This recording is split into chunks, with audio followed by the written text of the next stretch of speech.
Hi, it's Rachel O'Connor. I'm the Clinical Director and Principal Psychologist of the Therapy Spot.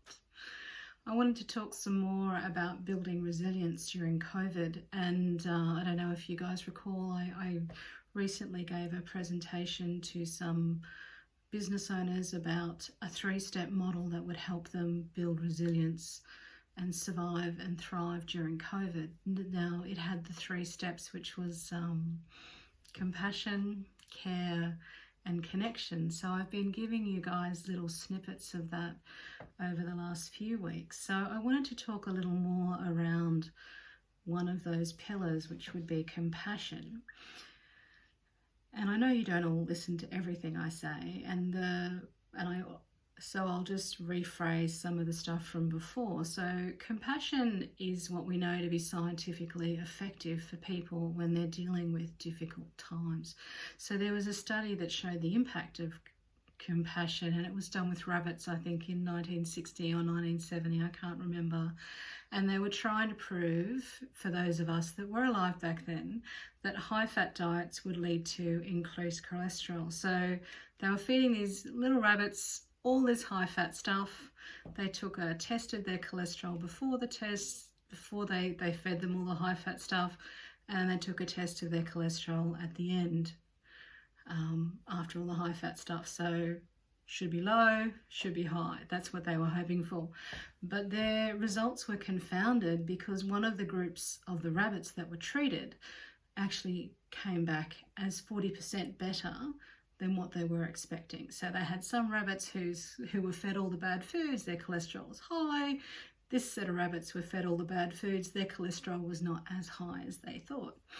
What they found, when I talked about this a bit longer, what they found was that the rabbits that were doing 40% better had a lab technician that was patting them.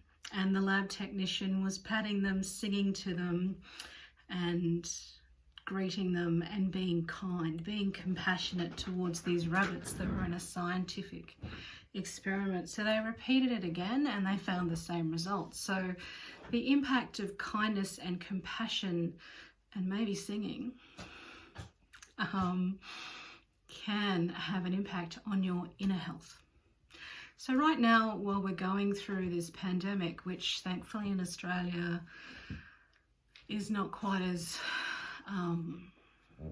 restrictive now, we're raising some of the restrictions, it's still giving a lot of us a trauma response. A lot of us are finding it difficult to process, and at different times we've lost the things that we miss, the things that we dealt with, the things that helped keep us well.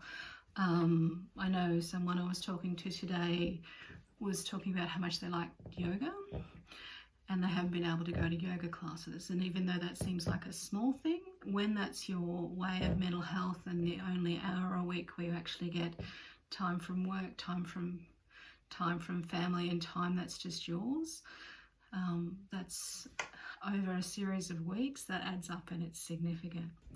So compassion today, I wanted to talk about what that means. So a lot of us find it easy to have compassion for others. So when I was talking about that lady who hadn't had her hour out from her family, I thought for those of you that might be mothers, you might have gone, oh gee, that'd be hard. We automatically feel that sense of compassion towards someone else who's struggling.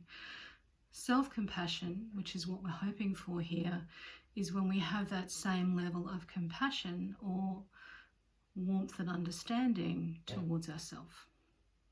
When we suffer, when we fail, when we feel inadequate, rather than telling yourself that you're wrong, or that other really terrible word that a lot of people use, you should have. I should have got that right. I should be able to deal with this. So when we have self-compassion, we recognize that being imperfect, failing and experiencing difficulties is inevitable, and you're gentle with yourself. So what does that actually look like in the real world? I had a lovely little spreadsheet that showed us what that looked like in the real world. Don't tell me I have lost it. I will be very upset with myself. No, I have not. I just needed the cue. So I'm going to tell you the difference between when I have an event.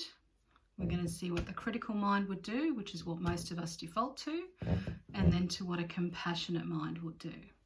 So, 1, you turned down.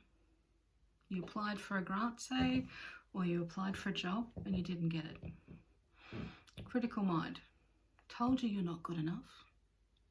Knew I wasn't good enough for that. Compassionate mind, it's okay, this is part of the process. Keep going. Another example. You made a mistake. Critical mind will say, what is wrong with you? Compassionate mind, how human of you. What did you learn?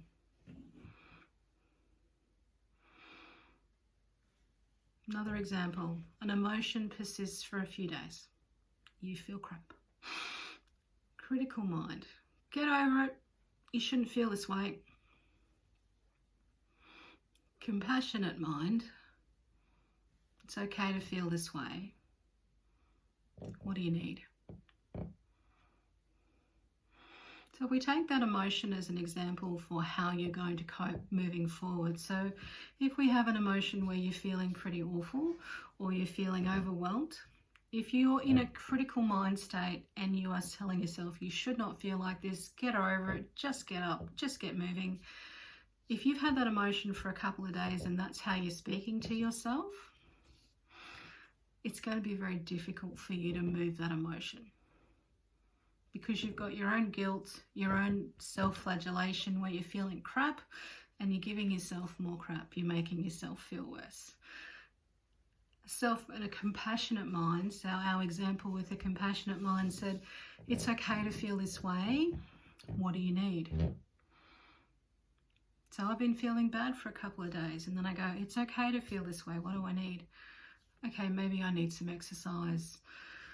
Maybe I need to go to bed early. Maybe I need to not drink coffee before I go to bed.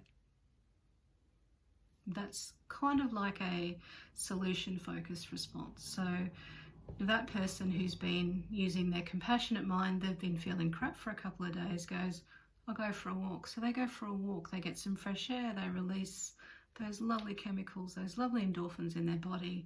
They breathe lots of fresh air. They're not telling themselves off. They get better. Self-compassion makes such a difference to how we cope, and it makes it a lot more comfortable inside our bodies. So that is why it's one of the pillars that I said we need to develop resilience, because it's very hard to get better when you're standing, on top of yourself.